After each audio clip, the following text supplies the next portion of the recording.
I had been driving for hours on the old highway, the kind of road that never truly ends, that seems to stretch past the horizon into nothing but black. My headlights cut through the fog like knives, illuminating the edge of the asphalt and the skeletal silhouettes of trees standing sentry along the roadside.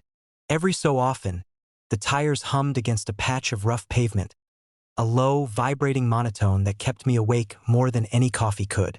The air was cold, seeping in through the crack in the driver's side window, biting at my skin with a metallic taste that made my tongue feel heavy. I had stopped glancing at the clock long ago. Time felt like a shallow stream here, moving but always looping back on itself. Somewhere behind me, the faint glimmer of a few taillights had vanished into the black hours before, leaving only the steady thrum of my engine and the whisper of tires against asphalt. Then I noticed the stars. Not the stars themselves, stars had always been there, but the way they were moving. First, it was subtle, a slight shift in a cluster above the road. Then, as I squinted, as if my eyes were the only part of the world sharp enough to perceive it, they rearranged themselves into a pattern I could not ignore. An arrow, perfectly formed, luminous against the black canvas of night, pointing sharply to the right, off the highway, into the darkness where no road should exist.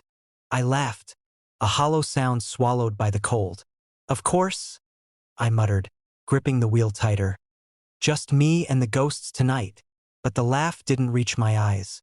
My chest tightened as I realized the stars weren't just a trick. They were moving with purpose. They were guiding me, or luring me. I slowed, heart hammering. My instinct screamed to keep driving straight, to ignore it, but something older than instinct nudged me. An intuition buried so deep it felt like memory. I turned the wheel, off the black asphalt and onto a dirt track that hadn't been there a moment before. It was soft under the tires, yielding in a way that made the car groan and sway, kicking up dust that danced in my headlights. The forest closed in quickly, trees bending closer than seemed possible, their branches scraping the roof and hood like fingers. The air changed. It was thicker now, buzzing with a current that made my skin prickle, and the smell shifted, faint but unmistakable. Ozone, earth, and something sweet, almost metallic, curling the back of my throat. The further I drove along this path, the more the world seemed wrong. Shadows moved against the trees, though the wind was still. Shapes flickered in the corner of my vision, never fully seen, never fully gone. I told myself it was fatigue. It had to be. My hands shook as I kept the headlights on the narrow trail, and my reflection in the rearview mirror looked older than I remembered. Gaunt, paler, eyes wide. But the stars above remained steadfast.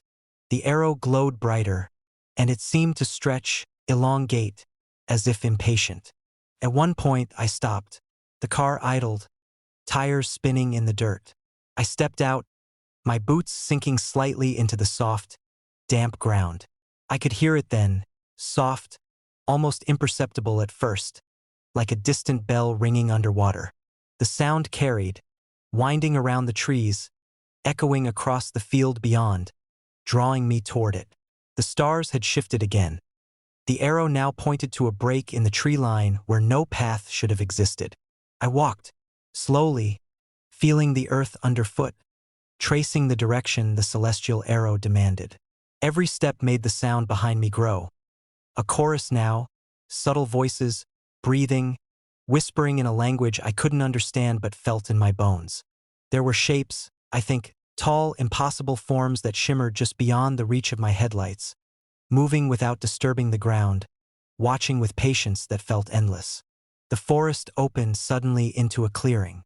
Moonlight mingled with the starlight, washing the grass in silver. The air hummed so loudly in my ears that I had to cup them. And there it was, a structure I cannot name. Not a building, not a natural formation, but a jagged lattice of dark stone and strange light, pulsing faintly, almost breathing. Around it, the stars spun slowly, as if orbiting this anchor in the earth, forming patterns that defied Euclidean logic, geometries that shouldn't exist in 3 dimensions. I tried to back away, my steps hesitant, but the ground beneath my boots seemed to shift, subtly at first, then with more certainty. Paths I had just taken vanished. The clearing stretched endlessly, and the stars above realigned again. Another arrow. This time it pointed down toward the structure. A wind rose, carrying voices closer, now forming words that sounded almost human but slipped into something older, more resonant, the timbre vibrating in my chest. "Come," they said. "You are expected." I wanted to flee. My legs wanted to run. But my body moved forward instead. My feet carried me toward that impossible lattice, and the air around it shimmered, distorting my vision. The stars formed patterns I had never learned to read but somehow understood. They were maps, instructions, a language older than any civilization, telling me to enter. The moment I crossed the threshold, time broke. Seconds stretched into hours. The sky cracked with color and fire, stars spinning so fast they bled into each other. Shapes emerged fully now. Tall, thin, humanoid but impossibly long. Heads tilting at unnatural angles. Eyes glinting with light drawn from the cosmos itself. They did not speak. They sang. The melody pressed against my mind, threading into memory, threading into fear, threading into something like reverence. I cannot tell you how long I stood there. I cannot tell you what they intended.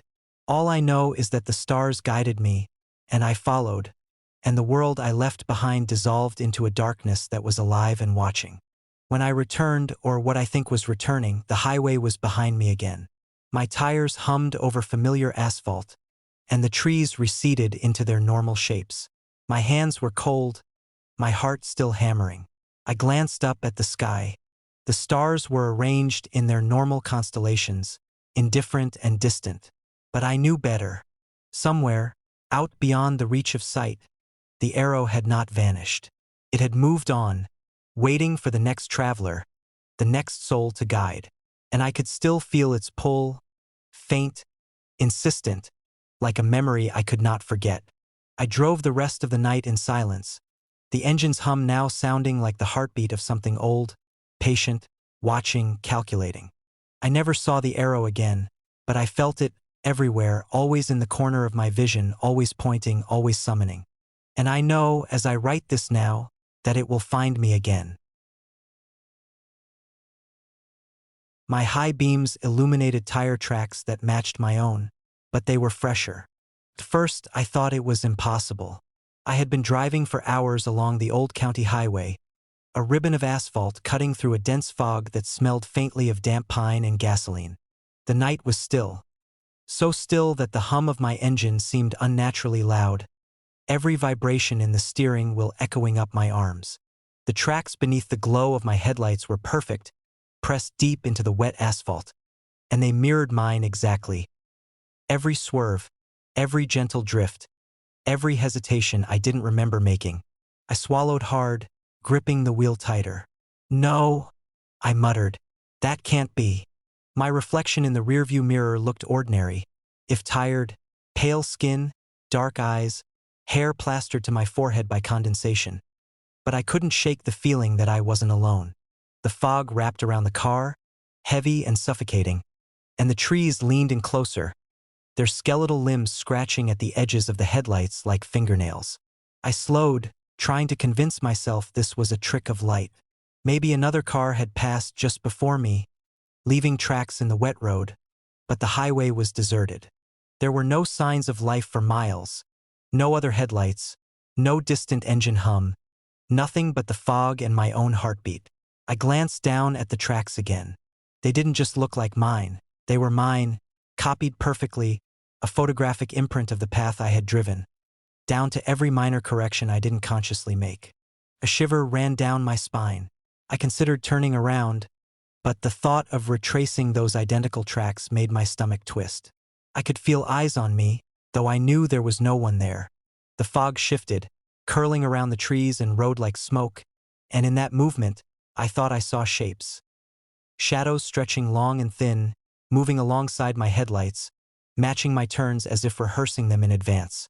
I stopped the car completely, engine idling. I rolled down the window, and the cold fog slipped inside, wrapping my face in damp fingers.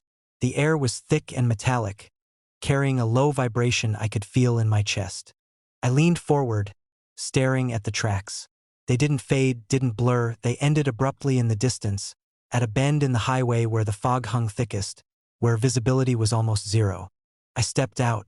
The asphalt was slick beneath my boots, cold and wet.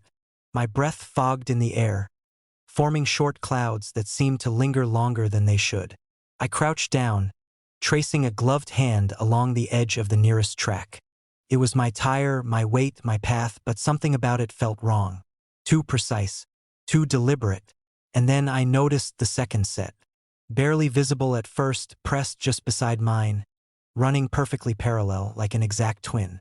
My pulse jumped. "Who's there?" I shouted, but the fog swallowed the sound, and the road remained empty. The parallel tracks continued perfectly behind me, as if someone or something had been following me for miles, mimicking every decision I'd made behind the wheel. I stumbled back to the car, my fingers trembling against the door handle. The engine roared as I started the car again. Every instinct screamed to drive straight, to leave this road, but curiosity, or terror, kept me alert. I followed the tracks toward the bend where they ended, fog pressing in so heavily that my high beams seemed to vanish into a gray void. And then I saw it. A second car, black as shadow, sitting in the center of the bend. Its headlights were off, but I could feel it there before I saw it. The driver's seat was empty, or appeared so at first glance, but then movement. A figure shifted, mirroring my posture. Head leaning forward, hands on a steering wheel, eyes catching the faint reflection of my own high beams. It was me, or the idea of me. Every line of its body, every subtle motion was identical. I froze, the engine ticking in the background like a heartbeat. My reflection in the windshield of the other car blinked, and it was not a reflection, it moved. It turned slightly, adjusting its head to look directly at me, though the angle of the seat should have made that impossible. My own skin crawled. The fog around the car swirled unnaturally, and I could see the trees bending away, shadows stretching long and thin, as if recoiling from that twin. I tried to speak, but my voice cracked. The twin raised a hand, and for a moment I thought it would wave or gesture. But it didn't. Its hand moved to the horn, pressing it lightly. A hollow, echoing honk filled the fog, vibrating in my chest like some ancient signal. Then the lights came on bright, white, blinding, and for a heartbeat I saw the interior of the car. Empty. The driver's seat was gone, replaced by a dark, shimmering void that seemed to pull the fog inward. When my vision cleared, the twin was gone. The parallel tracks remained, perfectly pressed into the asphalt, leading off the bend into darkness where no road existed. My heart pounded in my ears as I slowly crept forward, following them. The tires hummed against the slick surface, the steering wheel slick with sweat, the fog alive around me. Every turn I took, the tracks were already there, waiting. Every hesitation, every correction already mapped. I was not driving, I was being driven, guided along a road I could never leave. A sudden movement in the rearview mirror made me jerk the wheel. The trees appeared closer than they should have been, pressing against the edges of the windshield. And then I realized the tracks weren't behind me anymore. They were ahead. I had been following them all along. Ahead, leading into some impossible space where asphalt shouldn't exist, where fog thickened into a tangible wall, where light bent unnaturally around corners. I wanted to stop. I wanted to scream, but the road had begun to hum, low and deep, like the engine itself had grown a heartbeat, like the earth beneath the tires had learned my rhythm. And then I saw it again. The twin, or whatever it was, stood on the asphalt just ahead, perfectly still, perfectly aligned. I could see my own face reflected in the dark void of its eyes. And then it smiled. Not a human smile, not my smile, but mine, distorted, elongated, terrible. It turned slowly, walking backward into the fog, and the tracks followed it. Every step it took left a perfect impression of my tires in the asphalt. Every swerve, every hesitation, every tiny mistake I had made tonight, duplicated in advance. I realized then what the road was. Not a road at all, but a snare. The tracks were never mine to follow. They had been left for me, waiting. And the twin was not ahead or behind. It was everywhere. Every turn I made, every breath I drew, every decision I thought was mine, had already been mirrored, anticipated, owned by that thing waiting in the fog. I swerved to avoid it or thought I did, but the tires hummed over asphalt that wasn't there a moment before. The engine roared in agreement, and the fog closed in, swallowing the bend, the twin, the tracks. When I finally stopped, somewhere far down the highway, alone, or so I thought, the tracks behind me were gone. Only one remained, a fresh set leading off the road into the dense fog. And I knew, with a sinking certainty, that they were waiting for someone else. Someone who had thought themselves alone. Someone who would follow as I had. I didn't look back. I never will. But sometimes at night, when the fog rolls in thick, I swear I can see them. The tracks, perfectly pressed into the asphalt, anticipating my every movement, waiting for the next driver brave, or foolish, enough to follow them. And somewhere, deep in the mist, the twin watches, always,